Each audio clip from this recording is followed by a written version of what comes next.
오늘은 야고보 4장 7절로 12절 말씀 가지고 주의 목전에서 낮추면 높일 것이다.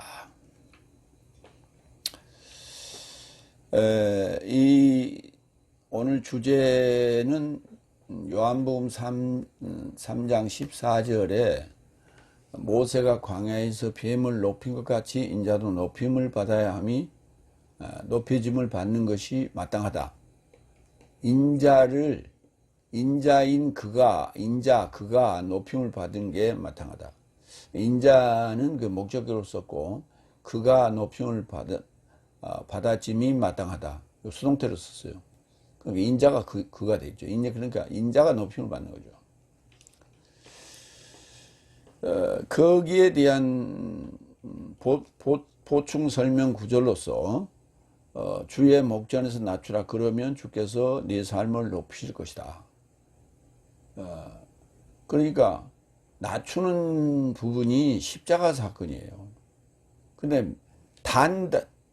든다 그렇게 번역을 하다 보니까 든다 그러니까 아하 장대 위에 뱀이 들렸다.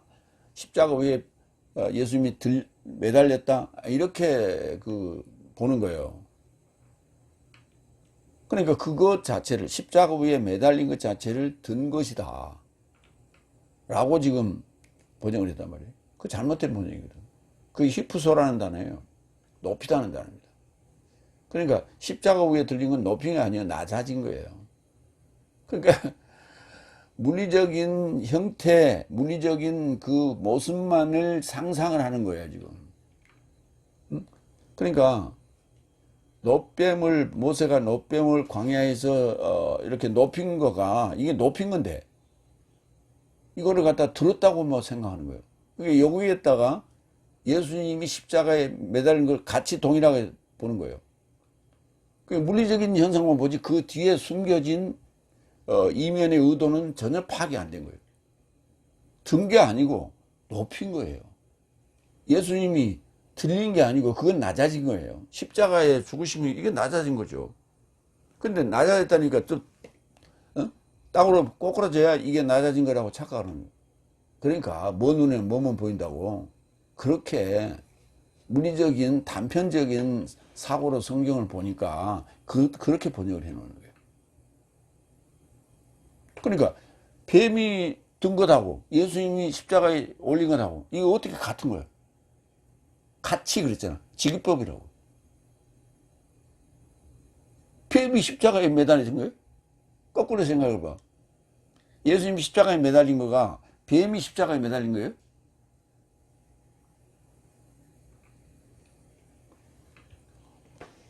그러기 때문에 번역이 중요하다는 거예요. 엉뚱한 소리 하면서 뱀은 사탄을 상징하는데 뱀과 예수님을 동격으로 놓고 거기서 그렇게 해석을 했다 칩시다. 그렇게 설교했다 칩시다. 그 완전히 하나님을 모독하는 거와 뭐가 달라? 그래놓고 무슨 놈 구원하는 데는 지장이 없다고?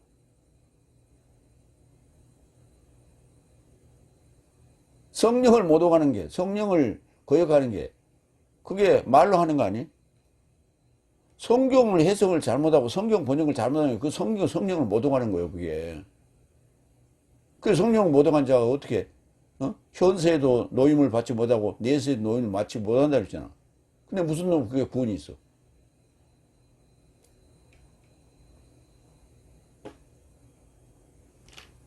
나는 무슨 소리를 해도 결론은 버킹엄이에요? 아니에요. 나무가 열매를 온전히 맺혀서 수확하게끔 되려면 성장 과정과 그 다음에 광합성 작용을 하는 탄소 동화 작용을 하는 그 과정이 결단코 벗어나서는 안 돼요. 법칙을 벗어나서는 안 돼. 평생을 설교하는 데 있어서 뭐 좀 잘못하면 어째? 잘못하면 글쎄 결과에 열매에 영향을 미친다니까. 온전한 열매라만이 천국에 들어갈 수 있는 거예요. 근데 한 부분이니까 그거 좀 괜찮겠지. 내 사에 한 걸음 한 걸음 다 조심스러워야 되는 거예요. 그래서 어렵다는 거예요.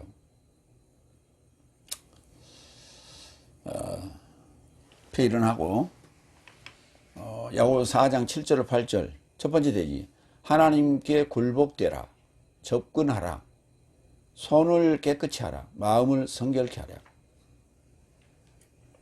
이게 이제 낮추는 거예요. 그렇죠. 하나님께 굴복하는 거예요. 십자가에 매달린 게 뭐예요? 굴복하는 문제예요.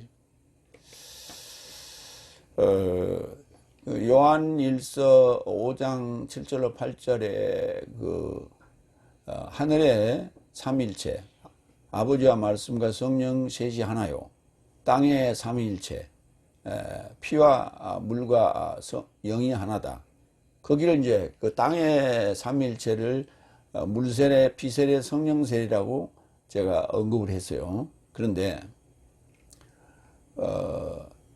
사도행전 1장에 보면 예수님께서 이제 40일 부활 후에 40일 동안 계시면서 하신 말씀 중에 너희는 물로 요한에게 물로 세례를 받았지만은 몇 날이 못 되어서 성령으로 세례를 받을 것이다. 요한복음 3장에 나오는 얘기예요.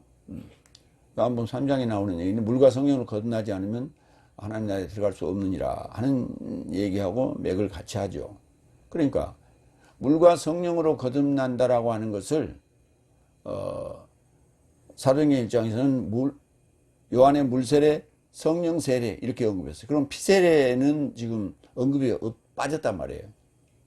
그럼 피세례는 어디서 언급하고 있는가? 그러니까 시작과 끝에만 얘기를 하고 있는 거예요. 요한복음에서도 물과 성령, 사도행전에서도 요한의 물세례, 그 다음에 몇 날이 못돼서 오순절 성령을 오실 성령세례, 이 두 가지 처음과 끝만 얘기하고 있는 거예요. 그럼 가운데 피세례는 어디서 얘기하고 있는가?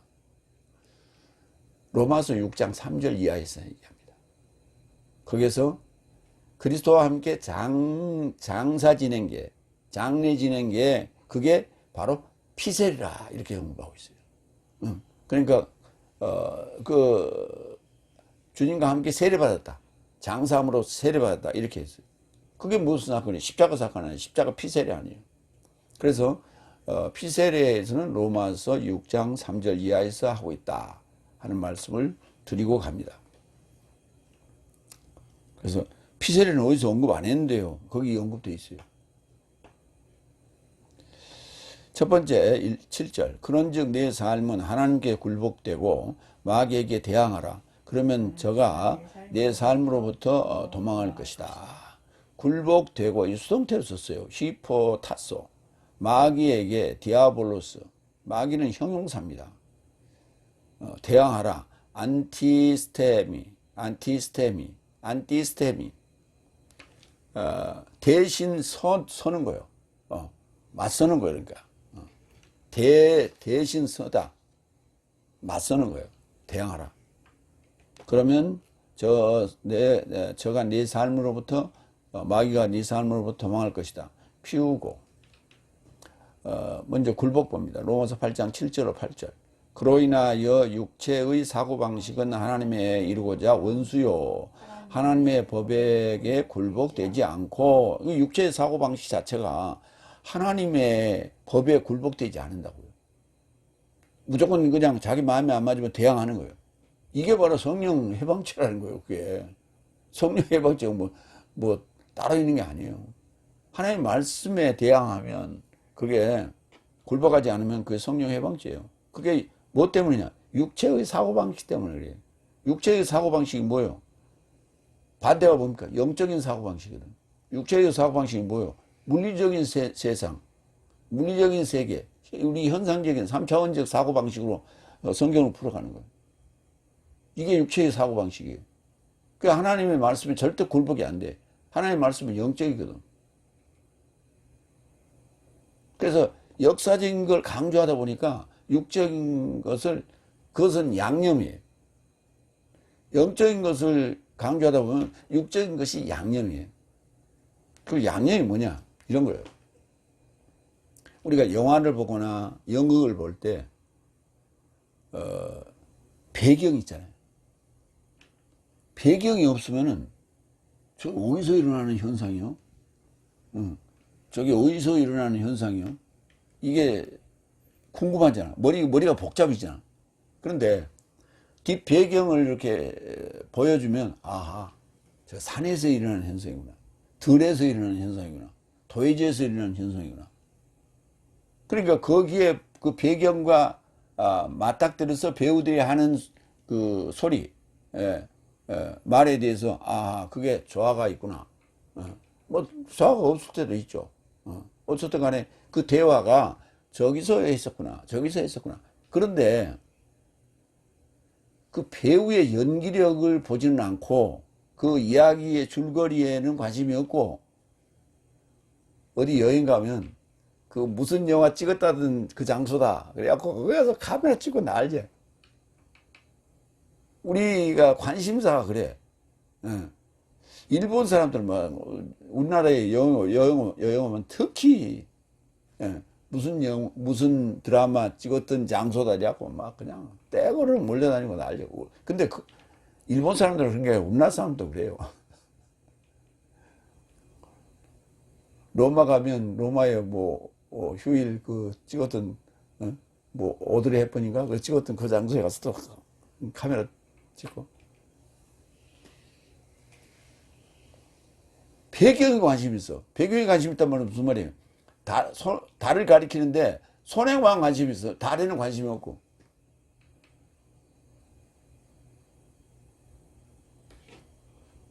그게 참 문제입니다. 그게. 육체의 사고방식은 하나님의 법에 굴복되지 않고 할 수도 없기 때문이다.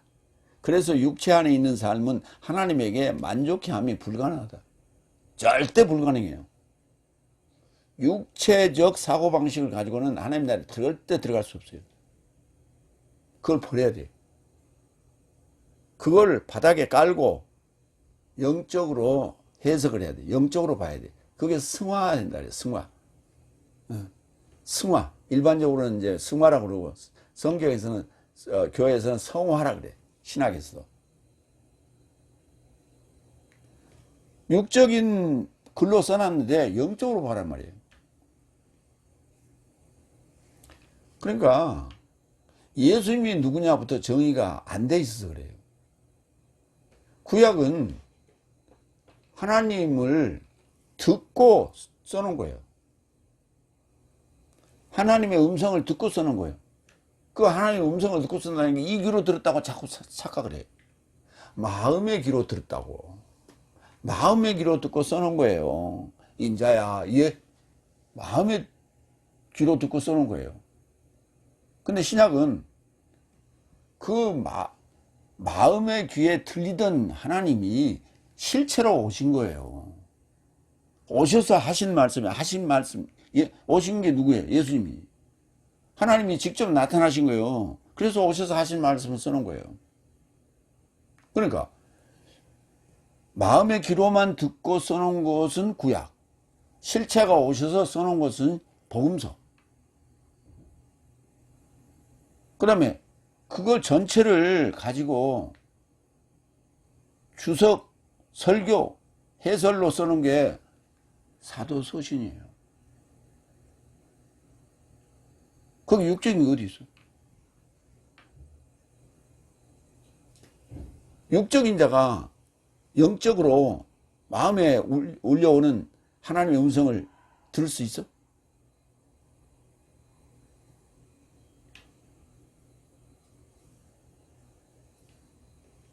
철야 기도하고 새벽 기도하고 산에 가서 기도하고 그렇게 해야 그 음성이 들려올 거 아니에요. 그게 구약이라고.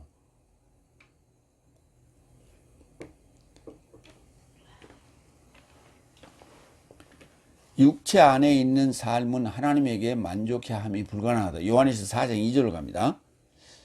보충이에요. 육체 안에 있는 것을 보충합니다. 이것 안에서 하나님의 영을 알지니 육체 안에 오신 예수스 그리스도스를 동언하는 호몰로게오 동언하는 모든 영은 하나님에게서 나온 것이다. 육체 안에 오신 예수스 그리스도스를 호몰로게오하는 영은 하나님에게서 나온 거예요. 그럼 하나님에서 나왔으니까 뭐예요? 6이요? 0이요? 0이지. 그러면 모든 성경은 하나님의 감동으로 쓴 것이라며. 디모데후서 3장 16절에 그렇게 되어 있단 말이에요. 근데 그것도 지금 잘못 번역한 거예요. 하나님의 감동으로 쓴 것이라고 된 그 한 단어예요. 푸니오토스 데오스예요. 푸리마 데오스예요. 푸리마와 데오스가 합성어가 되면서 형용사가 된 거예요. 형용사. 그러니까 영적 하나님이라고 그래야 돼. 그래서 모든 성경은 영적 하나님이다 이렇게 번역해야 돼. 모든 성경은 하나님으로부터 나온 거라니까. 그게 영적이라고. 근데 그걸 영적으로 해석해야지. 그걸 육적으로 봐. 그러니까 하나님의 영적인 메시지를 그냥 메시지만 나와 있는 게 하나님 메시지 말고 그냥 메시지만 나와 있는 게 뭐냐면 공자, 맹자, 노자 이런 거요. 그들이 말한 거. 거기는 배경이 없어. 근데 하나님의 말씀인 하나님의 영으로부터 나온 그 메시지에는 뭐가 있느냐? 배경이 있어요. 응? 예루살렘, 응? 신약에 무슨 뭐 로마, 갈라디아서, 이렇게 배경이 있다고. 유다, 이렇게. 그러니까 그 배경을 보니까 역사적이지. 야, 참 이게 한장하려면 이래. 이거 어떻게 설명해야 돼? 그래서 나는 성경은 역사로 보면 안 된다라고 얘기하는 거예요. 그 역사적으로 보면 안 된다라고 하는 얘기를 창세기 1장 5절에 저녁이 되고 아침이 되는 첫째 날이라가 아니라 한 날이라고 하는 거예요. 응? 거기는 한 날, 그 다음에 8절에는 둘째 날, 셋째 날, 넷째 날, 다섯, 여섯, 일곱째 날 이렇게 돼 있다고. 한 날과 둘째 날부터 일곱째 날이 왜 이렇게 배열을 하는지 이거 설명해야 돼요. 응? 육적으로 보는 사람들. 그거 설명할 수 있어야 돼요. 육적으로 설명해보라고. 두 번째. 육적으로 봐서는 안 된다. 저녁이 되면 아침이 되는 이는 첫째 날이니라 한 날이니라 저녁이 되면 아침이 되는 이는 여섯째 날이니라 저녁이 되면 아침이 되는 이는 일곱째 날이나 그래야 되는데 일곱째 날은 저녁이 되면 아침이 없어요. 일곱째 날에도 저녁이 되면 아침이 돼야 성경에는 기록되지 않았지만은 저녁이 되면 아침이 되니 여덟째 날이니라 저녁이 되니 아침이 되니 아홉째 날이니라 이렇게 이어져 가지고 지금 저녁이 되고 아침이 되니 2026년 몇 월이니라 이렇게 될 거 아니에요. 그래 연속성이 있어야 역사적이라는 얘기가 맞지. 근데 일곱째 날은 없다니까 그거 설명해야 돼. 역사적으로 보는 자들은 그걸 설명해야 돼. 그 두 가지. 그것만 설명하면 답이 나와요. 마태복음 4장 9절로 11절. 그리고 그에게 말하였다. 만약 당신이 내게 엎드려 예배한다면 이 모든 삶을 당신에게 줄 것입니다. 그때 예수께서 그에게 말씀하신다. 물러가라 사탄아. 왜냐하면 내 하나님 주를 예배할 것이며 그에게만 섬길 것이라고 기록된 것이다. 그래서 마귀는 예수를 놔준다. 그리고 보니 사자 삶이 다가와서 그에게 봉사하더라. 마귀는 예수를 놔준다. 여기서 보면 9절, 10절에 물러가라 사탄아 그랬잖아요. 이건 사탄은 명사입니다. 그랬더니 11절에 갑자기 마귀가 예수님을 놔주면서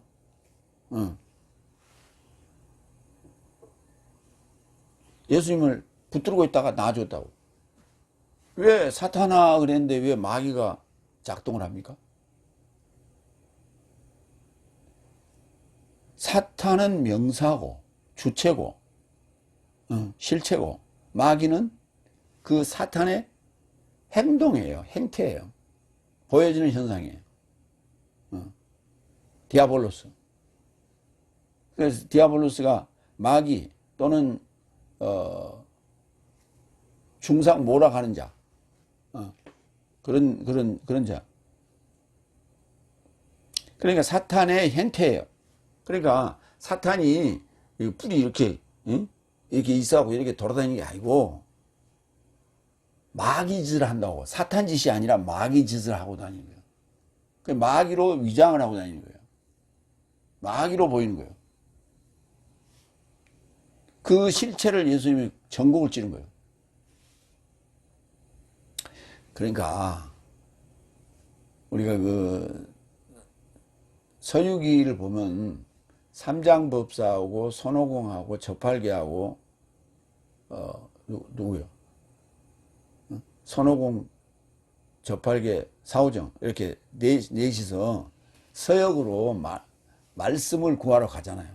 불경을 구하러 가잖아요. 가다가 이제 가다가 가는 동안에 마귀들이 막 나타나. 마귀들이 나타나면 그 세 친구들이 막 마귀들하고 싸워요. 한참을 싸워가지고 마귀가 이제 어느 정도 기진맥진 하면 그 전에 이제 삼장법사도 어디 이제 이렇게 숨어 있든지 아니면 그 서로 싸우는 바람에 저쪽으로 어디 구석에 처박혀 있다가 그 마귀가 기진맥진해 갖고 비실비실 할 때 삼장법사가 갖다가 부적을 갖다가 맞박에다 딱 붙이잖아. 그러면 손 안으로 쏙 들어오잖아. 이게 이제 여기서 나온 소리가 내 손 안에 있어야 되거든.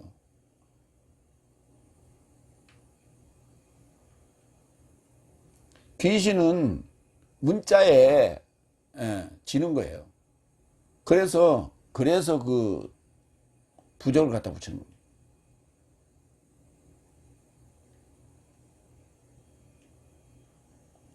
그러니까 이게 뭐냐면 지금까지 싸웠는데 허상하고 싸운 거예요.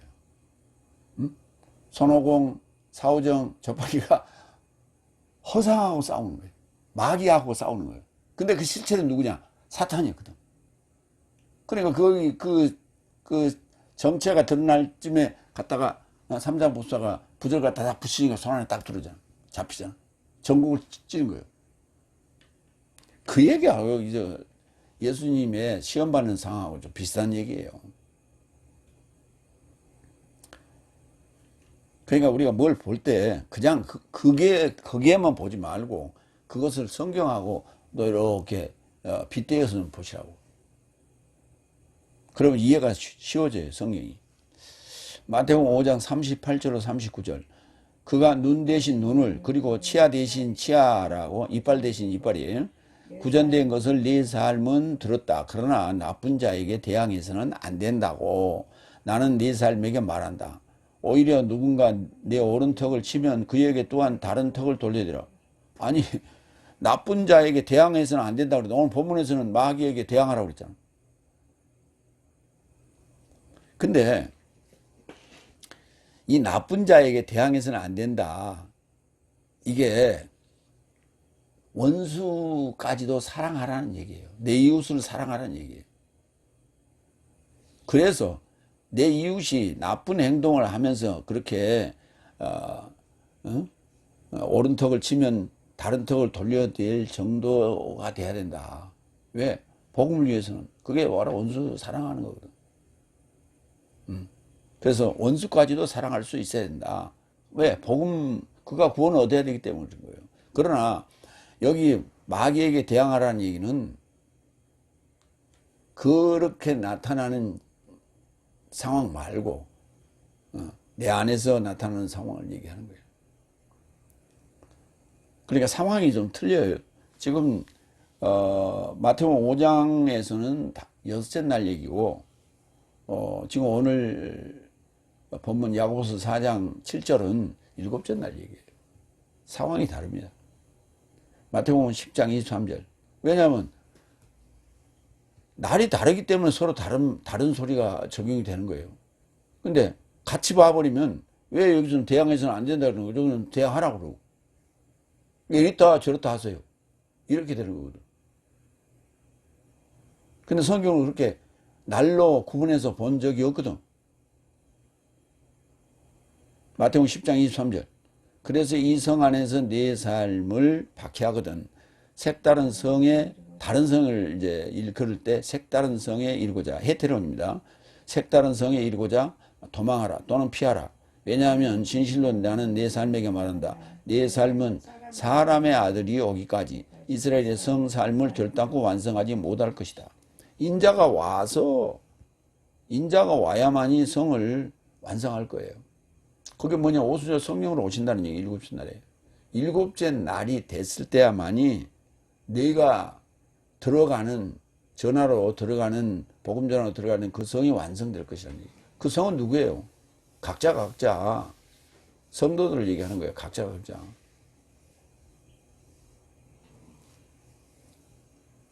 그러니까 이 성 안에서 내 삶을 박해하거든.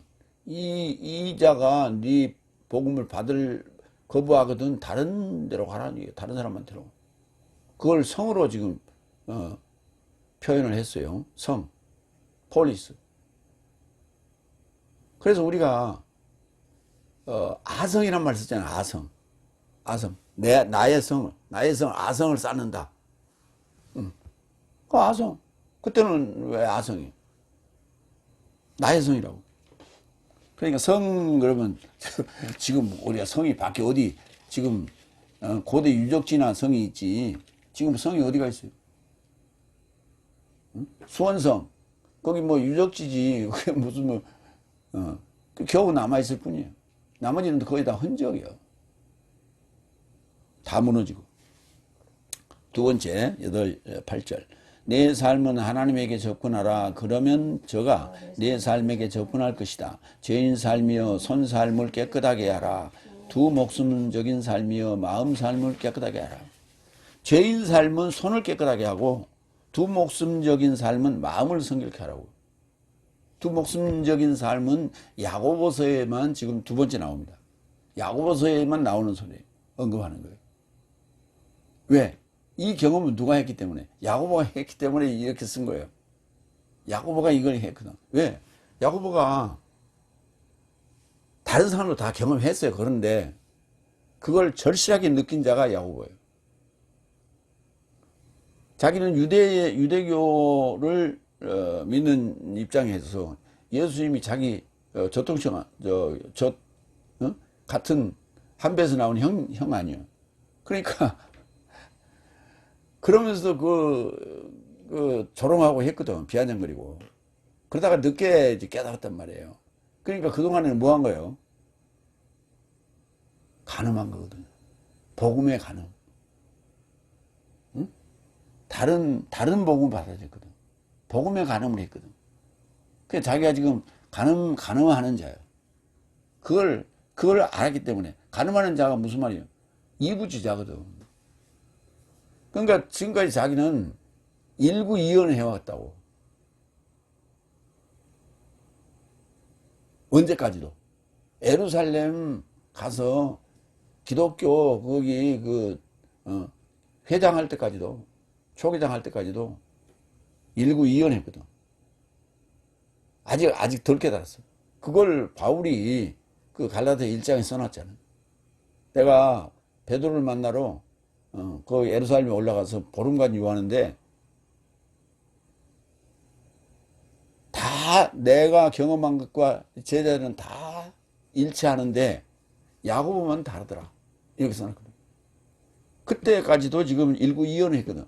그게 결국 내가 이부지자였구나 라고 하는 것을 아버지가 둘이었다 라고 하는 것을 그때 깨달았기 때문에 이걸 써놓은 거예요.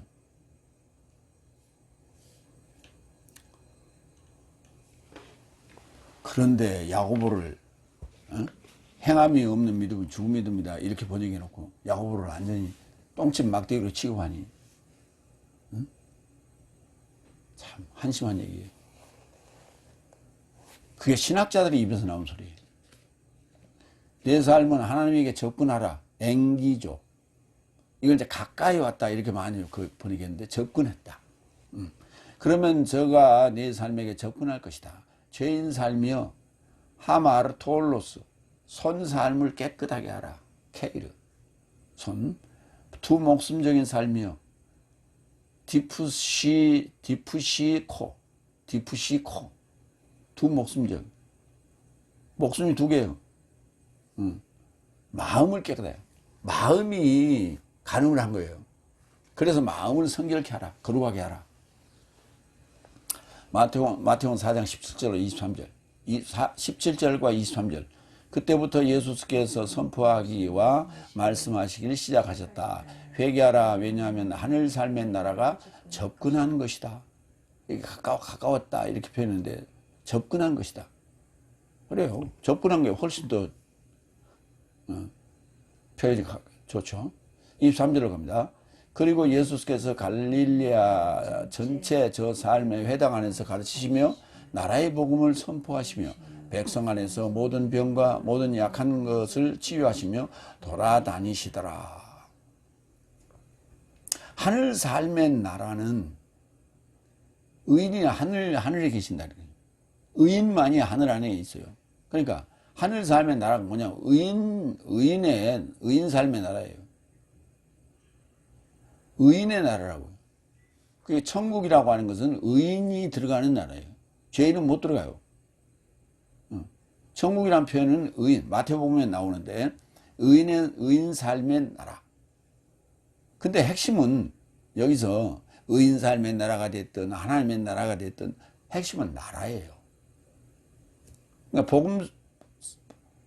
마태복음서는 하늘 삶의 나라, 의인 삶의 나라라 그랬고 다른 세 복음서에서는 하나님의 나라라 했거든. 여기도 나라, 저기도 나라, 다 나라 얘기예요. 사복음서에 다 나라 얘기예요. 근데 나라 얘기는 다 빼버려. 나라 얘기는 다 빼버려. 나라가 굉장히 중요한데. 그래 이스라엘을 나라로 회복하시면 언제입니까? 사도행전 1장에 제 아들이 묻잖아요. 아버지 권한이 있느니라. 나라가 되는 게 문제예요. 나라가 된다는 얘기는 독립한다는 얘기예요. 독립국가를 얘기하는 거예요. 삼위일체. 그 나라가 이스라엘 저 땅덩어리 있는 그 중동에 있는 그 나라를 얘기하는 게 아니고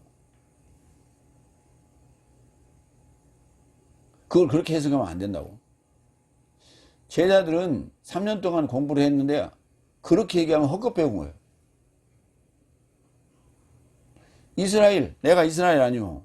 내가 언제 나라가 됩니까? 이러고 묻는 거예요. 내가 나라가 언제 됩니까? 라고 묻는 것은 뭐예요? 내가 언제 삼위일체가 됩니까? 이 말이에요. 그러니까 예수님이 말했어요. 요한에게서 물로 세례를 받았지만 몇 날이 못 되어 성령으로 세례를 받을 것이다. 그러니까 뭐가 상관나? 요한복음 3장이 상관하죠. 물과 성령으로 거듭나야 천국에 하나님 나라에 들어갈 수 있느니라. 이게 생각나야죠. 그래서 요한 1서에 보충으로 써놨어요. 5장 7절 8절에 땅에 삼일체 물과 피와 영 이 셋이 하나요. 그러면 물은 물세례, 피는 피세례, 성령은 성령, 영은 성령세례. 그럼 피세례는 어디 있습니까? 아까 얘기했잖아. 로마서 6장 3절 이하 영업되어 있다고. 다 세례를 얘기하는 거예요. 그 세례를 얘기하는데 그 세례가 있던 부분을 한번 보시라고. 응? 복음서 시작할 때요. 피세례는 거의 이제 복음서 마지막 때예요. 그럼 성령세례는 사도행전 2장이에요. 일곱째 날 들어가기 직전이에요. 이 과정을 여섯째 날이라고 한다고요. 그러니까 여섯째 날을 거친 자가 아니면은 물세례, 피세례, 성령세례를 거친 자가 아니면은 하나님 나라에 들어갈 수 없다고.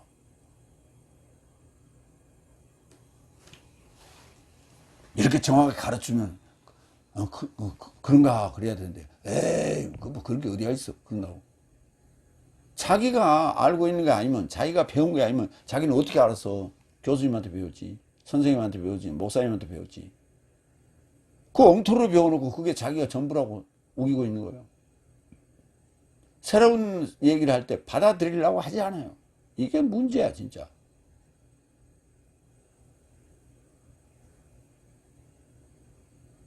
한번 생각을 해보라고.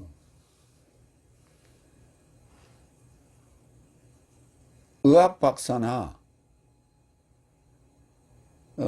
공학 박사나 그 이학계 박사들은 기존의 어떤 발표된 법칙이나 원리에 대해서 그거를 깊이 더 연구를 했거나, 그래서 더 깊이 들어갔거나, 아니면 그것을 부정하고 새로운 것을 제시하거나, 이렇게 되는 게 박사 논문이에요.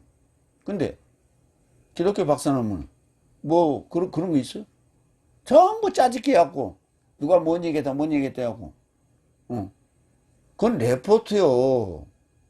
그게 무슨 너 박사 논문이요? 응? 기존에 칼빈 교리 외에 더 달라진 게 뭐 있어요? 지금까지 수많은 박사들이 수백 명, 수천 명이, 수만 명이 박사들이 나왔는데 달라진 게 있냐고? 없어요. 그게 레포트지 무슨 그게 논문이요.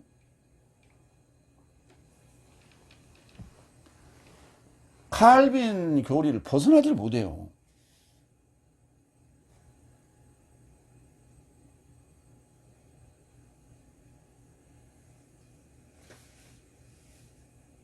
마태복음 9장 13절. 그래서 내 삶은 가서 무엇인지 배워라. 나는 긍휼을 원하고 제사를 원치 않는다. 왜냐하면 나는 의인을 초청하러 오지 않았고 오히려 죄인 삶을 회개에 이르고자 왔다.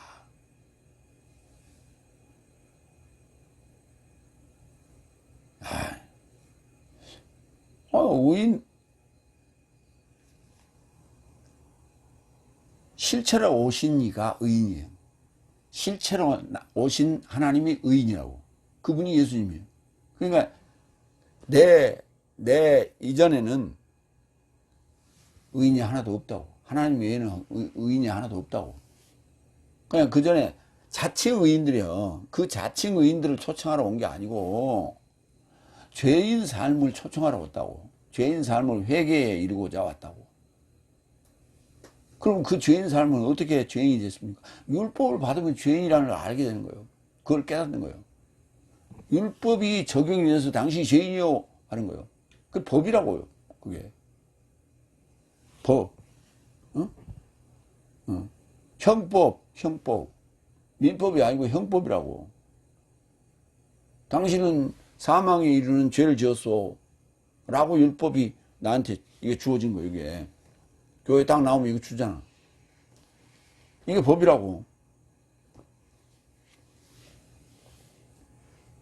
그래서 이 율법인 사망의 욕을 받으면 죄인이라는 걸, 내가 죄인으로서이다. 이래서 실체인 주님이 오셨을 때 그 앞에 굴복하게 돼 있어요.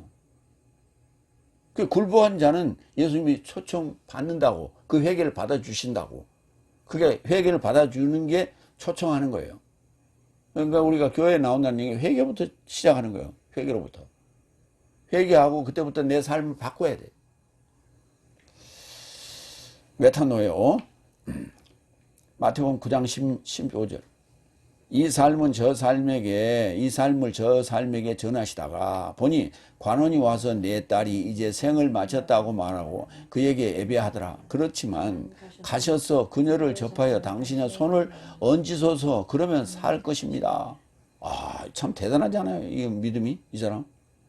당신의 손을 얹으소서. 그러면 살 것이다. 그러니까 당신의 손은 어떤 손이라는 얘기예요? 깨끗한 손이라는 얘기예요. 그러니까 재물에 안수하는 것은 죄가 전가되는 거고, 의인의 손은 의가 전가되는 거예요. 그러니까 주님은 의인이기 때문에 의가 전가되는 거예요. 그러면 그 죄가 씻어지기 때문에, 죄가 정리되기 때문에 살아날 것이라고. 그래서 이 사람이 이렇게 얘기했다니까. 가서 우리 딸의 당신의 손을 좀 얹으소서 이렇게 했다고. 대단하지 않습니까? 그러니까 손이라고 하는 것은 전달, 매개체예요. 매개체. 그러니까 우리가 사람을 만날 때, 환영할 때 만나서 막수를 하잖아. 그럼 서로의 체온이 오가잖아요. 그러면서 그 순간 아, 당신은 몸이 좀 차군요. 응? 손이 차니까. 아, 당신은 손이 따뜻하니까 마음도 따뜻하겠네. 나는 손이 차. 그래, 악수할 때 참 미안해.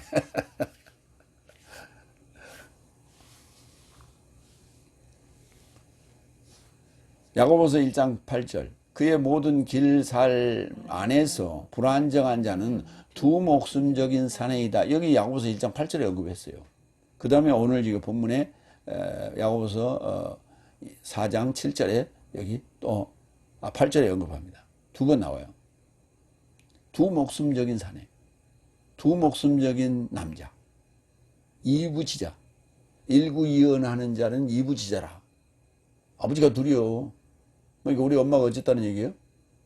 응? 내가 아버지가 둘이니까 우리 엄마가 뭐 한 거예요? 가늠한 거 아니에요?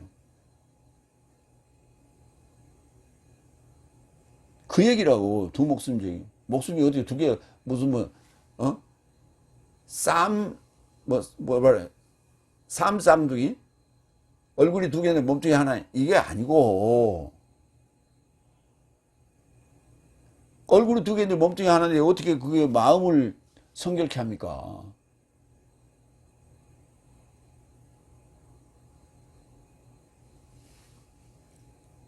그게 아니고 영적 간음을 얘기하는 거예요. 영적 간음한 자. 요한복음 11장 55절. 그런데 유대인의 삶에 유월절이 가깝더라. 그러자 많은 삶이 자신의 삶을 성결케 하려고 유월절 전에 지방에서 히에로솔리마에 이르고자 올라갔다. 히에로솔리마 중성 명사예요. 예루살렘은 여성 명사예요. 예루살렘은 바벨론 포로 되었다 돌아와서 그들이 불렀던 이름이에요. 응? 바벨론 포로지에서 불렸던 이름이에요. 왜래요? 그러니까 예루살렘. 근데 히에로솔리마는 원래 히브리어 변해서 이렇게 히에로솔리마가 된 거예요. 이 영적인 얘기예요. 그러니까 유월절 전에 성결케 하려고, 자신의 삶을 성결케 하려고, 거룩하게 하려고. 그게 요식행위죠. 그 자신의 몸을 아무리 가서 닦은다고 성결케 됩니까? 그래서 희생양의 죽음이 있어야 되는 거예요. 희생양과 함께, 그리스도와 함께 십자가에 죽는 그 상황이 바로 성결케 되는 거예요. 거룩하게 되는 거예요. 하그니조가 이게 이제 그 성결케 한다. 조동사로서, 어미에 그 조가 붙었잖아요. 사역동사로서, 이게 이제 거룩하다는 의미가 있어요. 거룩하게 되는 거예요. 그게 마음을 거룩하게 하는 것은 그리스도와 함께 십자가에서 죽는 거예요. 피세례. 두 번째 내지로 갑니다. 야고보서 4장 9절 10절. 주의 목전에서 낮추라. 비통하며 애통하며 울부짖으라. 낮춘 모습이죠. 세 번째 9절. 내 삶은 비통하며 애통하며 울부짖으라. 비통하며 애통하며 울부짖으라. 다 우는 거예요. 응? 비통하고 애통하고, 자식을 잃을 때 애통하죠. 비통하는 건, 응. 이거 억울할 때 비통. 울부짖는 거, 소리 엉엉 돼서 우는 거. 베드로가 달기 3번 울었을 때 밖에 나가서 울부짖었다. 앞에 또 붙었어요. 크게 울부짖었다. 크게 엉엉 울었어요. 다 세 가지 다 우는 거예요. 내 삶의 웃음은 애통에 이루고자. 기쁨은 낙담에 이루고자. 낙담 또는 실망 이루고자. 뒤집어져라. 이거 180도 뒤집는 거거든. 180도 뒤집는 거예요. 비통이라는 단어는 탈라이 포레오, 애통은 펜테오, 울부짖는다, 칼라이오, 웃음, 갤로스, 애통. 아까 애통하다 판 떼오죠. 예, 애통은 판토스. 그 판떼오에서 온 거예요. 애통하다에서 애통이 왔어요. 그 다음에 기쁨, 카라, 낙담, 카타페이아, 디브라, 메타 트레포. 메타 트레포. 완전히 뒤집어버린 거예요. 애통 봅시다. 마태복음 5장 4절. 애통하는 삶은 행복하다. 왜냐하면 저 삶이 위로받을 것이다. 그러니까 애통하고 위로는 완전히 180도 뒤집는 거죠. 마태복음 26장 25절, 75절. 그리고 베드로스는 수탉이 울기 전 네가 나를 3번 부인할 것이라고 그에게 일러주신 예수스의 해설이 기억나자 밖에 나가서 통렬히 울부짖었다. 통렬히 울부짖었다. 엉엉 우는 거예요. 계시록 21장 4절. 그리고 하나님께서 저 삶의 눈 삶으로부터 모든 눈물을 닦을 것이며 더 이상 사망이 없을 것이요 더 이상 애통도 울부짖음도 고통도 없을 것인데 이는 첫째 삶이 지나갔기 때문이다. 첫째 삶이 뭐예요? 육적인 사고방식이죠.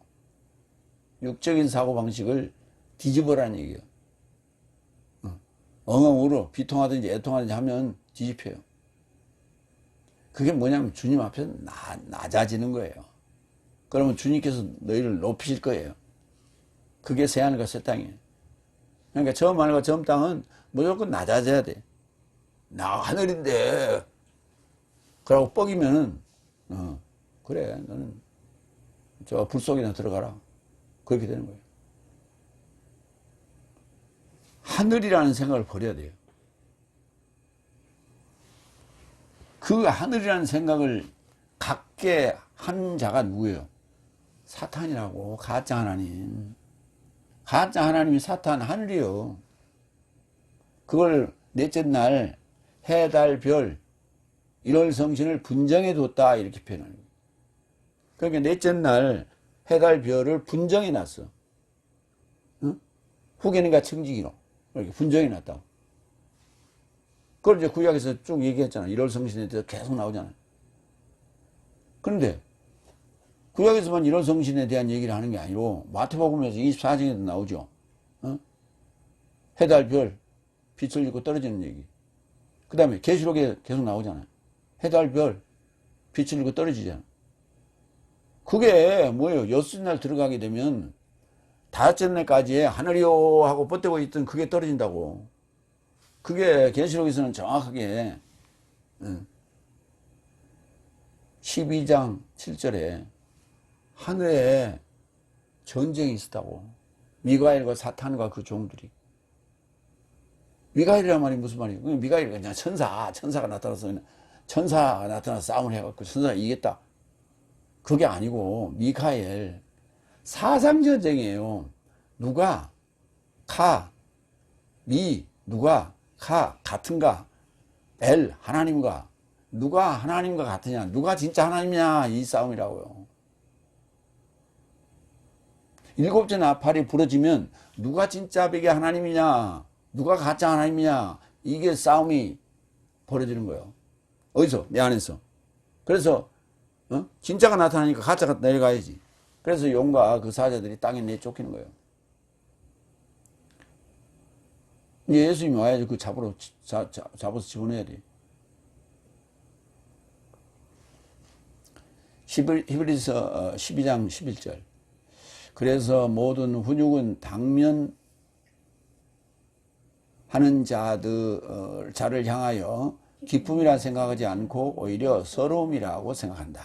당면한 자들. 그러나 나중에는 그로 인하여 훈련받은 삶에게 그가 의의 평화로운 결실을 떼어주신다.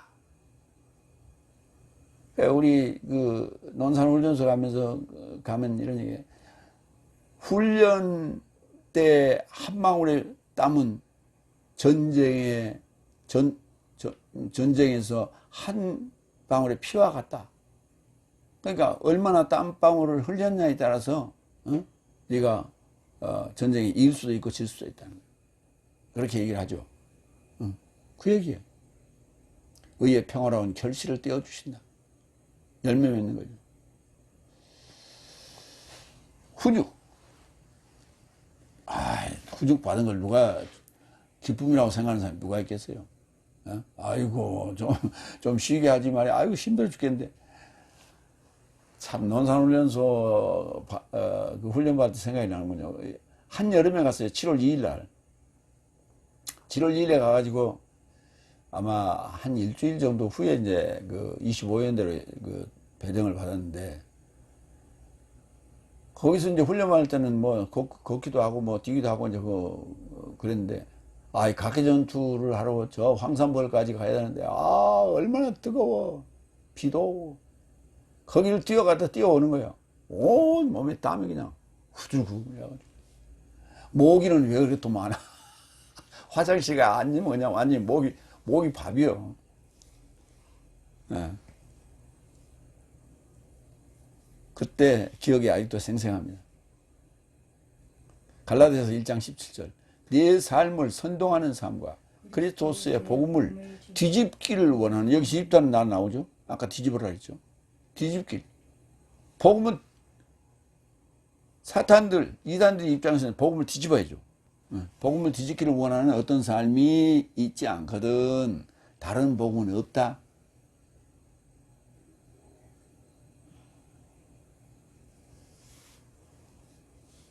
그러니까 다른 복음을 완전히 뒤집어야죠. 그러면 우리 스타워스 복음이 완전히 뒤집어요. 지금 현재 복음을. 그러면 현재 복음이 지금 잘못된 거죠. 둘 중에 하나는 잘못됐어.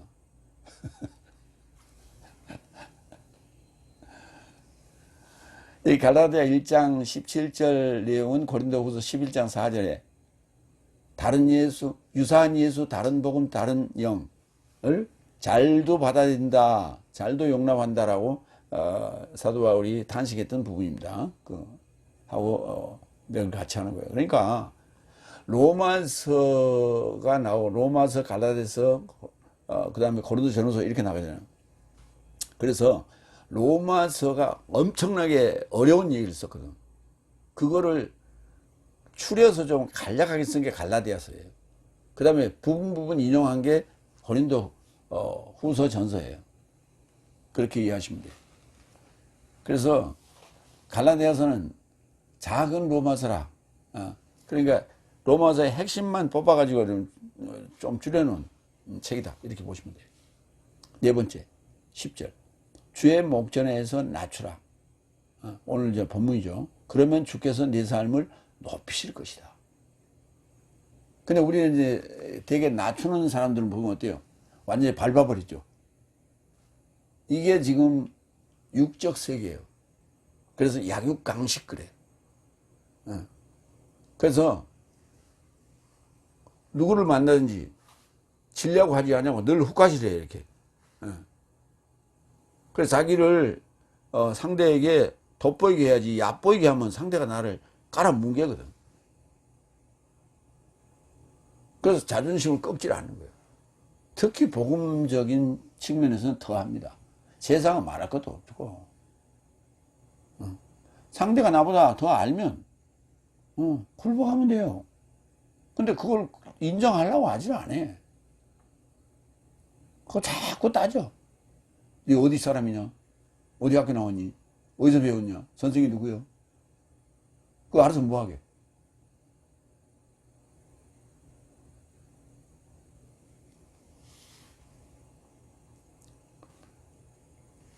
상대가 나보다 낫다는 걸 인정을 안 해.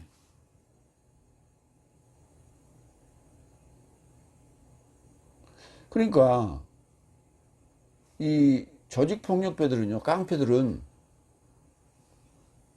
상대가 나보다 나이가 적든 뭐하든 나를 이기든 그러면 그 세계를 떠난다니까.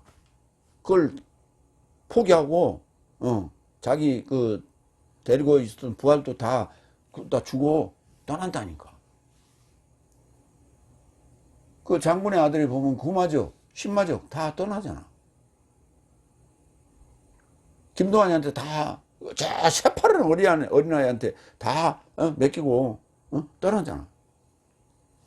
내가 졌다. 나오지 마. 내일 여기에서 너희들 나오지 마. 나는 가야 돼. 얼마나 신사야 그게. 정말 주먹으로 먹고 사는 애들이지만 정말 그때만큼은 깨끗해요. 신마적도 떠났잖아. 구마적, 신마적 다 떠나잖아. 쌍칼도 다 떠나고 다 떠나잖아. 근데 그 거칠은 그 조직폭력배 주먹 세계도 그런데 도대체 복음을 알았다는 사람들이 도대체 상대를 인정하려고 하지 않아요. 참 기가 막혀.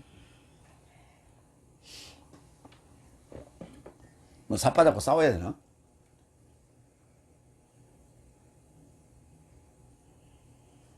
그러니까 씨름 세계도 그랬잖아요. 영원한 강자는 없는 거예요. 계속해서 새로운 물갈이를 하잖아요. 어리다고 우습게 봤다가는 코다시 나고 큰 코다시 나고. 이만기 강호동한테 쓰러졌잖아. 그리고 이만기가 얼마나 그 권자를 오래 유지하고 있었어요. 평생 할 줄 알았어. 근데 갑자기 강호동이 그 아주 그 똘것이 하나 나타나가지고 뒤집어 버렸잖아. 처음에는 졌어요 강호동이가. 주의 목전에서 주 앞에서 이렇게 이제 주로 번역이 되어 있는데 에노피온 N과 그 얼굴 그게 두 단어가 합쳐져서 그러니까 목전이라 하는 게 훨씬 더 느낌이 더 와요. 주의 목전. 그러니까 코앞에서 그 말이에요. 주의 목전에서 눈앞에서 코앞에서 주의 목전에서 낮추라. 저 멀리 주님이 계시는데 여기서 낮추면 그게 아니고 주님을 만나라고요. 그 앞에 가서 낮춰야지. 응? 우리 왜 저 귀양간 대감들 보면 왜 사양 받을 때 북향 제비하잖아요. 안녕히 계십시오. 나 갑니다. 그러고 그게 아니고 있을 때 잘해. 있을 때 그때 낮추지. 그래 안 하면 귀양같이. 왜 그 있을 때는 그냥 고개 뻣뻣해도 그 대항하다가 귀향사리까지 가가지고 그때야 사약 받아놓고 거기서 절하고 임금님한테 절하고 그때 그러고 그 마시고 가냐고. 낮추라. 타 페이노 높일 것이다. 힙소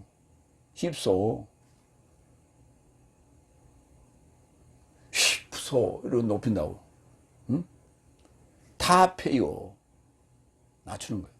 그러니까 십자가 사건은 십자가에서 매달린다는 것은 낮추는 거예요. 그러니까 세례란 말은 죽는다는 개념이에요. 장사 지낸다는 개념이에요. 그러니까 물세례도 죽는 거고 낮추는 거예요. 피세례도 죽는 거고 성령 세례도 그것도 마지막까지 죽는 거예요. 그러면 주께서 높이시는 거예요. 높이실 거예요. 누가복음 15장 18절. 나는 일어나 아버지를 향해 갈 것이고 그에게 탄원할 것이다. 아버지, 내가 하늘에 이르고자 그리고 당신 목전에 죄를 지었습니다. 죄 지었습니다. 그 탕자 얘기죠. 마태복음 23장 12절. 누군가 자신을 높이면 낮아지게 될 것이고 누군가 자신을 낮추면 높아지게 될 것이다. 그래서 어디 잔치 자리에 갔을 때 상자에 앉지 말라고. 저 상자가 비었다고 가서 더 앉았다가는 더 높은 양말 좀 비켜줘야 되잖아. 비킬 자리가 없어. 그럼 저 끝에 가야 돼. 그 상자는 비워놓고 저 끝에 가서 앉으라고. 그러면 아유 이리 오십시오. 그러고 중간에서 비켜준다고. 그럼 그때 거기 가서 앉으면 돼. 그럼 그거 자기 자리야. 근데 상자가 비었다고 거기 덜끄덩 앉으면 더 높은 양말 오면 저 다 앉았는데 앉을 때 어딨어? 저 끝으로 쫓겨나야지. 그래서 누울 자리를 보고 뻗어라. 자리를 뻗어라. 다리를 뻗어라. 이런 얘기가 있죠. 자기 위치를 잘 보라는 얘기예요. 까불다가는 두더지같이 터진다고. 두더지 게임이 뭡니까? 고개 쳐들고 나오면 때리는 거예요. 주님 앞에 고개 쳐들면 맞는다고. 베드로전서 5장 6절 그런즉 하나님의 강하신 손 아래서 낮아져라. 그가 때 안에서 네 삶을 높이려 합니다. 참 아름다운 구절들이에요.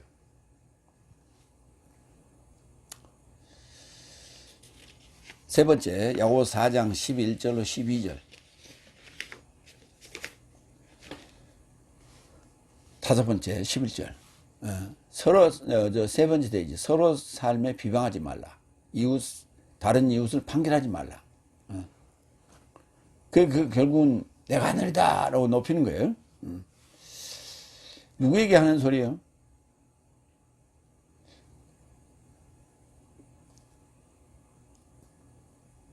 여섯째 날까지에게 한 소리입니다. 일곱째 날은 판결을 하는 자예요. 일곱째 날에 앉은 자는 하늘의 보좌 우편에 앉아 있는 거예요. 하늘의 보좌 우편에 앉아 있는 자는 뭐예요? 판결하는 자예요.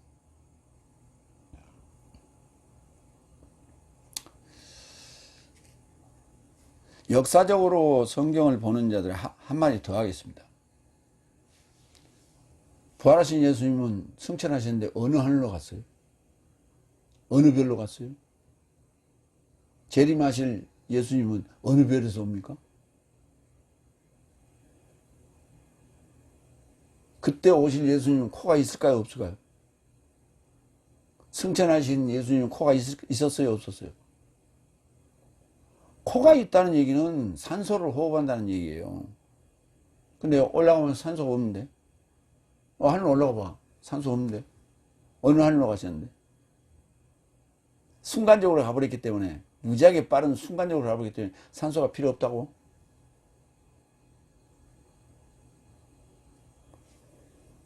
그 물리적으로, 육적으로 보는 사람들은 그 물리적으로 설명해야 돼요.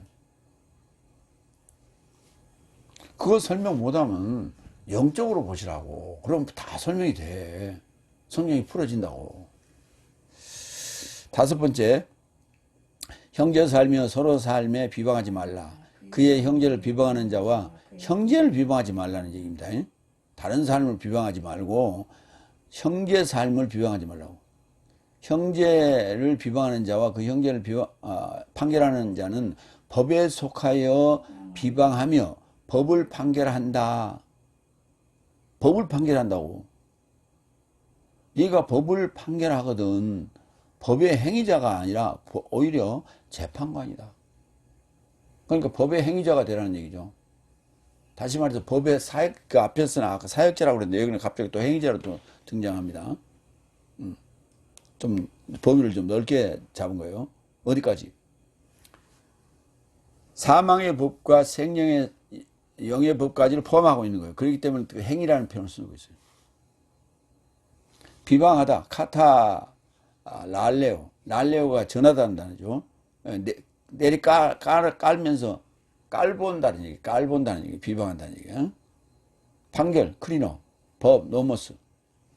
율법이 아니요, 성경에. 그냥 법이요, 노모스는. 법. 성경에서는 율법 그래. 법. 율사들이 가지고 있는 법. 그래서 율법 그래. 근데 그 노모스가 앞에 수식어가 붙어 있는 죄의 법, 사망의 법, 생명의 영의 법, 주의 법, 자유의 법, 이런 그 수식어가 앞에 붙어 있는 거 말고 그냥 노모스만 따로 떨어져 있는 것들이 있어요. 갈라디아 2장 19절도 마찬가지예요. 법으로 인하여 법으로 죽었나니 이렇게 돼 있어요. 번역하려면 그렇게 해야 돼요. 하나님으로 살고자 함이라. 그럼 앞에 보면 뭐고 뒤에 보면 뭐냐. 그거는 그 맥락을 보고 그걸 규정해야 돼요. 앞에 법은 죄의 법이고 두 번째 법은 사망의 법이에요. 그러면 죄의 법으로 인하여 죄를 지었기 때문에 사망의 법으로 인하여 사망의 법으로 인하여 죽었죠. 당연하지. 그러니까 율법이라고 말하는 사망의 법은 죽이는 법이요. 예수님 율법으로 죽었어요. 율법으로 죽였어. 하나님 오독한다고. 자기가 자청 왕이라고 한다고. 유대인의 왕이라고 했다고. 그래서 죽인 거예요. 율법으로 죽였어. 법이 아니면 죽일 방법이 없어요. 공식적으로 죽이는 방법은 법으로 죽이는 겁니다. 그렇지 않으면 살인이에요.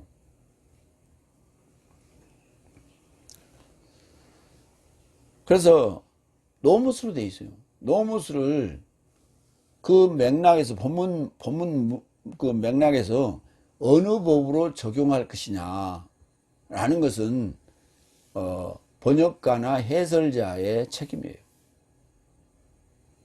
그래서 법에 대해서 잘 모르면은 제못들 어떤 양반 그 설교하는 걸 들어보니까 에덴 동산에 선악과를 따먹은 또 선악과 율법이래. 선악과 율법이래. 모세 그 다음에 두 번째 온 게 모세 율법이래. 나 기가 막혔어. 선악과가 법이요. 죄법. 모세가 준 건 그건 사망의 법이고 율법. 그거 하나도 적용이 안 돼가지고 설교를 하고 있더라고.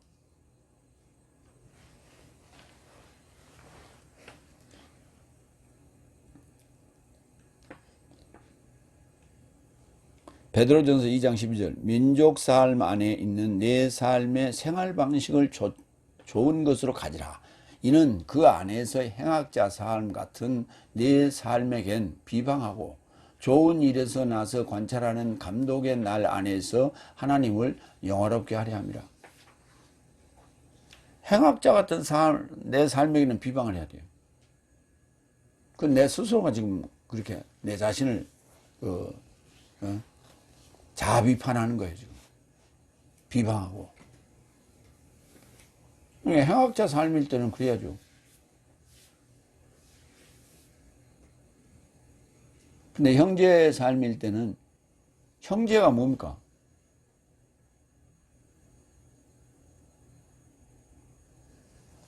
그러니까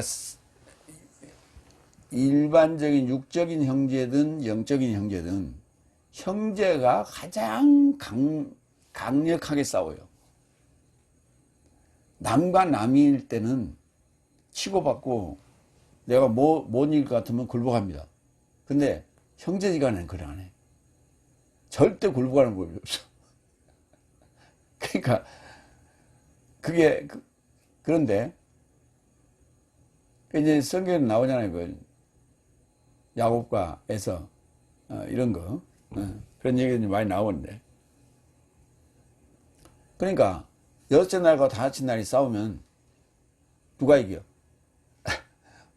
목소리 큰 사람이 이기는 거예요. 일곱째 날과 여섯째 날이 싸우면 일곱째 날과 다섯째 날이 싸우면 목소리 큰 사람이 이긴다니까. 왜냐하면 영적인 싸움에서는 논리적이어야 돼요. 근데 목소리 크면 이겨. 마태복음 7장 1절 2절 내 삶이 판결받지 않으려면 판결하지 말라. 왜냐하면 판결 안에서 내 삶이 판결하면 내 삶이 판결받을 것이나 청량 안에서 내 삶이 청량하면 내 삶에게 그가 대신 청량받을 것이다. 청량 안에서 내 삶이 청량하면 내 삶이 내 삶에게 그가 대신 청량받을 것이다.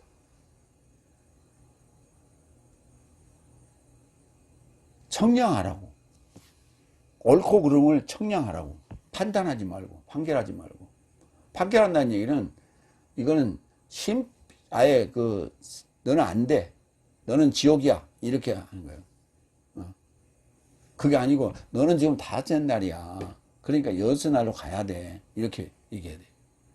그게 이제 왜냐하면 다섯째 날은 이만큼 하고 여섯째 날은 이만큼 하잖아. 그러니까 청량하는 거예요. 상대를 어떤 기준에 의해서 청량하는 거예요. 그래서 판결하지 말고 청량하라고. 로마서 2장 13절. 왜냐하면 하나님 곁에는 법에, 그러니까 굉장히 중요한 얘기예요. 여기 그 형제를 판결하지 말고 청량하라. 로마서 2장 13절. 왜냐하면 하나님 곁에는 법의 청취자 삶이 의로운 삶이 아니라 오히려 법에 행하는 자 삶이 의롭게 될 것이다. 법에 행하는 삶, 행위자, 법의 행위자, 법의 청취자가 아니라 법의 행위자.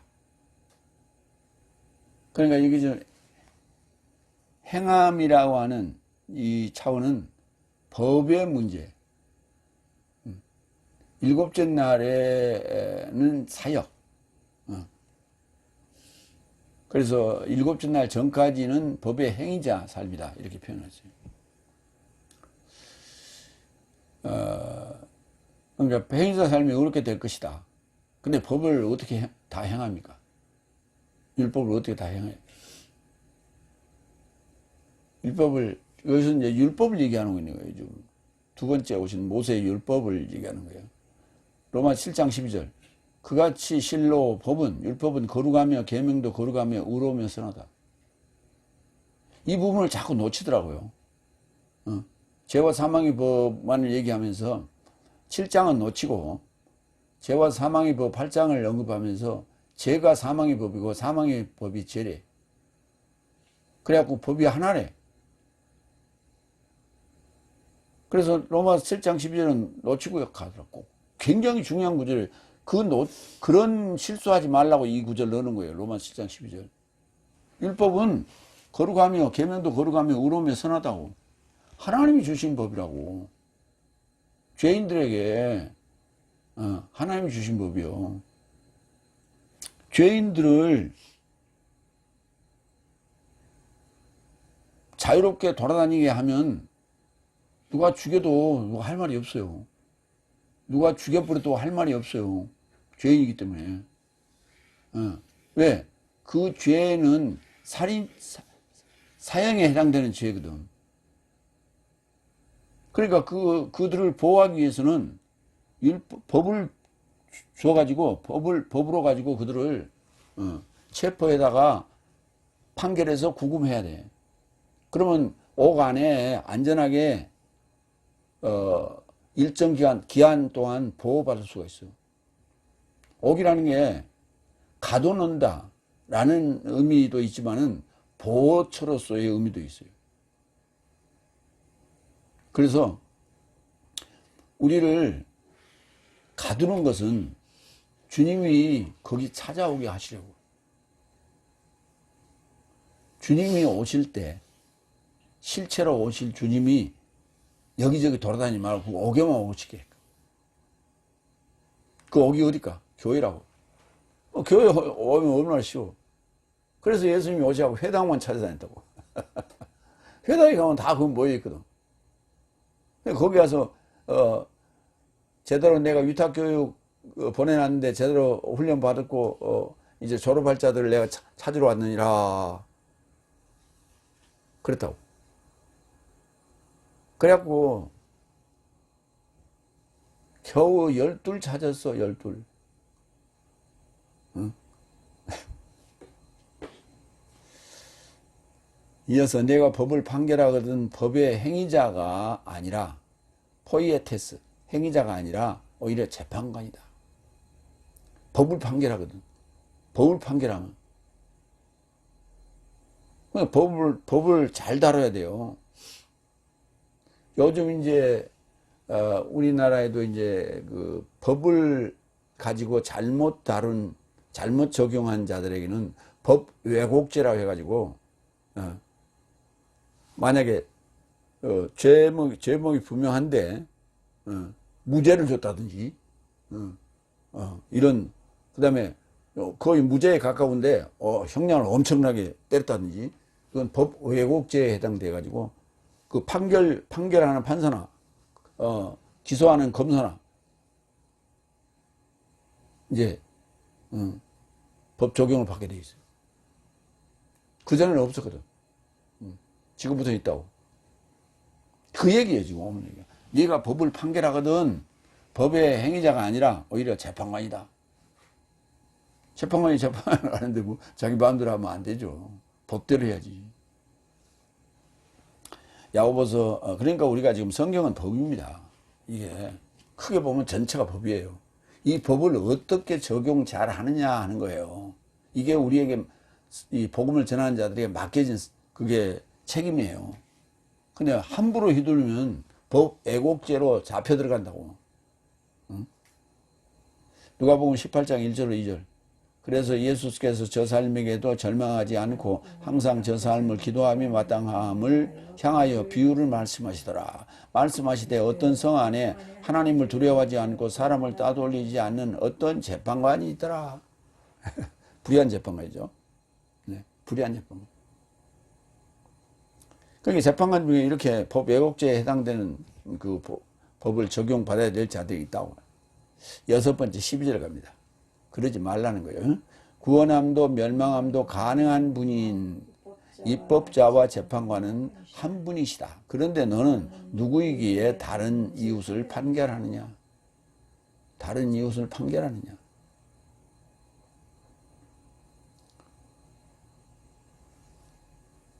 그러니까요. 7째 날에 가보지 않는 자는 판결해요.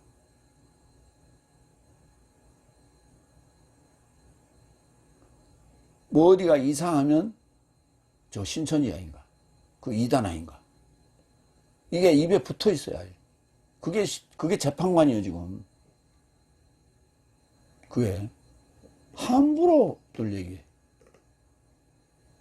응? 그게 재판관이라는 걸 자기가 재판하고 있다는 걸 몰라. 함부로 얘기해. 근데 7째 날에 들어가냐? 아직 지금 어려서 그런 거예요, 지금. 아직 어려서. 나이가 좀 더 먹으면 너 알게 돼. 왜? 우리도 그렇게 커왔거든. 7째 날에 도달했거든. 이렇게 되는데 우리는 그러니까 함부로 판단 안 하지. 7째 날에 도달한 자는 그렇지 않아요. 그러니까 7째 날에 도달한 자의 소리예요, 지금 이게.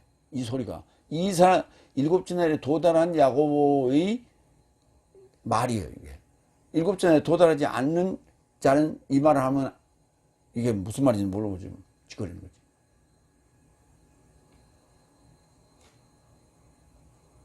함부로 판단하지 마. 그러면서 지가 판단하고 있어.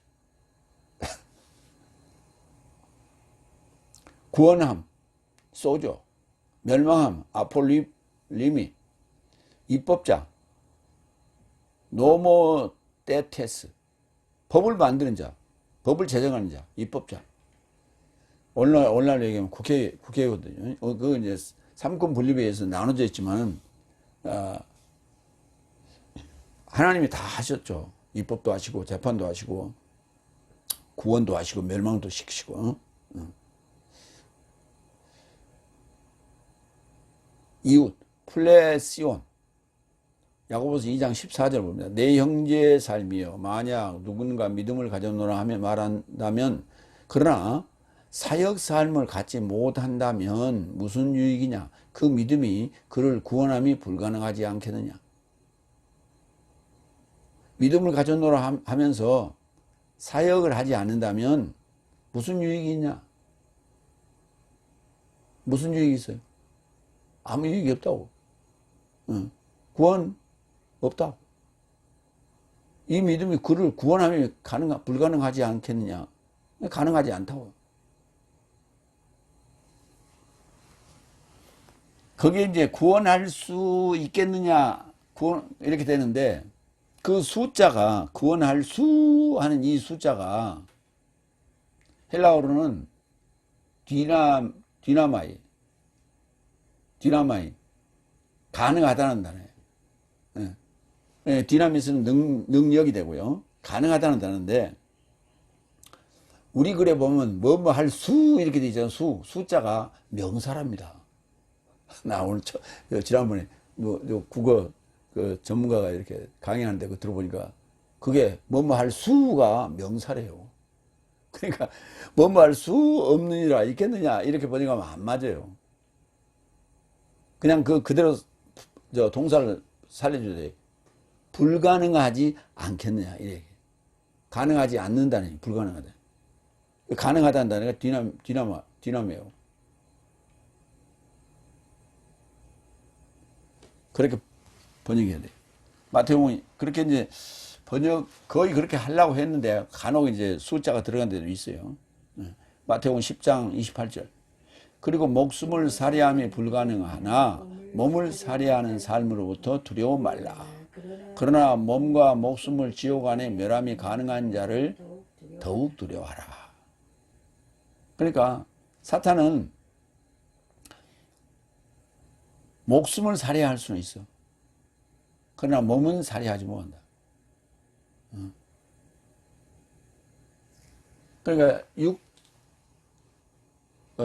육적인 몸이 있고 영적인 몸이 있다고. 근데 육적인 몸은 우리가 목숨적인 몸이라 하기도 하고, 영적인 몸은 영적인 몸이라 하기도 하고. 그러니까 육적인 몸과 영적인 몸이 있는데, 목숨은 육적인 몸을 목숨이라 하고, 영적인 몸은 영이라 하는 거죠. 또는 하나님이라 하는 거예요. 그렇게 구분해야 돼요. 그러니까 몸과 목숨을 지옥 안에 멸함이, 그렇죠. 몸과 목숨, 육적인 몸을 가진 이 목숨을 지옥 안에 멸망하는 것이 가능하겠죠. 영적인 몸을 멸망하면 안 되겠죠. 그래서 육적인 몸과 목숨을 지옥 안에 멸함이 가능한 자를 더욱 두려워하라 이렇게 됐죠. 그러니까 우리는 이제 구원을 받으려면 그 목숨적인 몸, 육적인 몸을 벗어나야 돼요. 그걸 벗어나는 과정이 물세례, 피세례, 성령세례, 영세례. 이 세례를 통해서 우리가 씻어야 돼, 깨끗하게. 그러니까 겉도 씻고 속도 씻고 마음도 씻고 그래야 돼. 그래야 온전히 깨끗해지는 거예요. 로마서 9장 4절 5절. 저 삶은 이스라엘인인 삶이니 아들 명분과 영광과 언약사함과 입법과 섬김과 연통삶이요. 저 삶은 아버지 삶이요. 그리스도께서 육체를 조차 저 삶에서 났으며 모든 삶에 접해 계시는 하나님은 내세의 삶에 이르고자 찬양 받으신다. 아멘. 거기 이제 입법. 저 삶은 이스라엘인 삶인데 아들 명분과 영광과 언약삶과 입법과 섬김과 연통 삶이요. 그랬어요.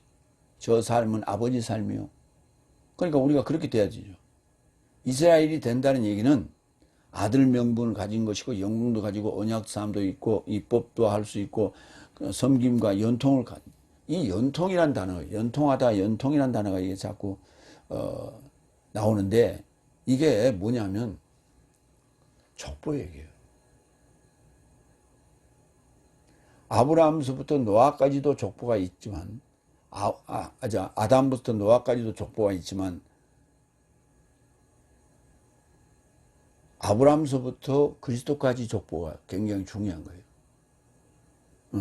아브라함서부터 그리스도까지. 그래서 마태복음은 아브라함서부터 그리스도까지 족보를 썼고 누가는 거꾸로 썼어요.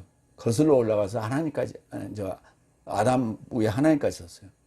그러니까 열방적인, 이방적인 사고방식은 누가식이에요.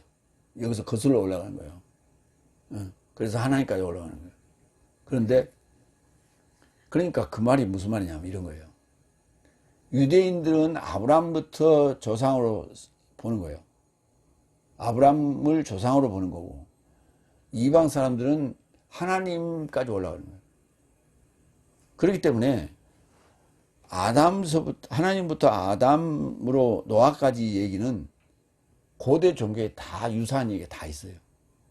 그게 꼭 성경처럼 아담은 가인을 낳고 아담은 아벨을 낳고 이렇게 쓰지는 않았지만은 그 사람 창조와 천지 창조와 그 다음에 홍수 얘기는 거의 다 있어요. 그 얘기가 아담서부터 노아까지 얘기는 그저 세상 모든 인류에게 다 보편적으로 있었던 얘기예요. 알고 있었던 얘기예요. 그러니까 모세에게도 그것이 구전으로 그렇게 알고 있었어요. 그런데 모세가 모세 오경을 쓸 때는 그것을 포함해서 그 족보로 그걸 노아하고 연결해 가지고 아브라함하고 거기서 이렇게 조인을 시킨 거예요. 그래서 이건 있었던 얘기야. 그런데 우리는 아브라함부터 지금 믿음의 조상으로 보는 거야. 우리의 조상으로 보는 거야. 그러고 쓰는 거예요. 이 족보 얘기를 쓰는 거예요. 그게 연통입니다. 에판겔리아. 에판겔리아가 굉장히 중요한 단어예요. 족보를 잊어버리면 내 족보를 잊어버리면 뭐 내가 갑자기 김씨인데 갑자기 성씨도 바꾸고 막 그럽니까? DNA가 달라지잖아. DNA가 성씨별로 DNA가 좀씩 특성이 있어요.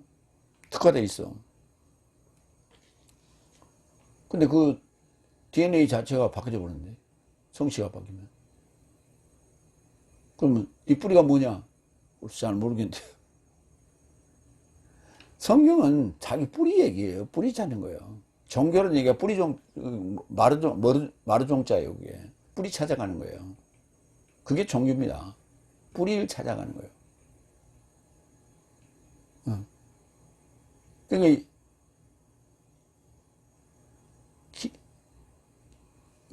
예수교의 창시자는 예수죠. 근데 예수교의 창시자는 예수인데 거기서부터 시작해서 거꾸로 올라간 거예요. 그래갖고 하나님까지. 이게 누가 보면 족보예요. 근데 유대인의 조상은 아브라함이에요. 그래서 거꾸로 내려와요. 아브라함서부터 쭉 밑으로. 족보의 얘기입니다. 성경은 다른 얘기가 아니고 그 족보를 얘기를 족보라고 안 하고 족보라는 단어도 있어요. 근데 그것을 연통이라고 그건 연결돼야 되기 때문에 연결돼서 한 몸으로 서야 되기 때문에 그래서 연결된 소식이라고 하는 거예요. 에판겔리아. 연통하다는 에판겔로가 되는 것이고 여기 이제 그래서 연통살비 나옵니다. 히브리서 7장 11절 그런즉 실로 레위입니다. 레위계통의 제사장직으로 인하여 완전함이 있더라도 왜냐하면 백성이 그에게 접하여 입법화된 것인데 어떻게 더 이상 아론의 질서를 따르지 않는다고 일컬어질 멜기세덱의 질서를 따르는 색다른 제사장을 세울 필요가 있었는가.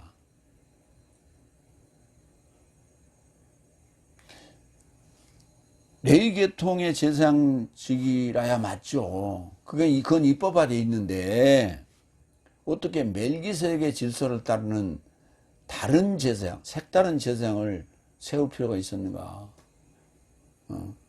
그게 예수님이라고요.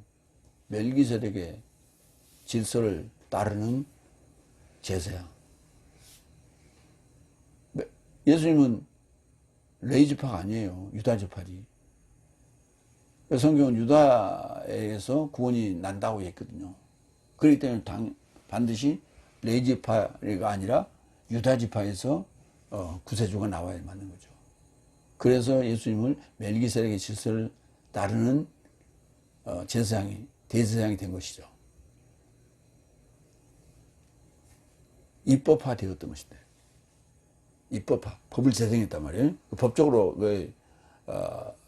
그렇게 성문화되어 있는데 어떻게 그게 이게 변형이 되느냐. 지금 이걸 이제 히브리서 7장에서 얘기하고 있죠. 그러면서 이제 멜기세덱의 그 질서를 따르는 예수님에 대한 것을 지금 설명하고 이제 합법화시키는 얘기가 나오는 것이죠.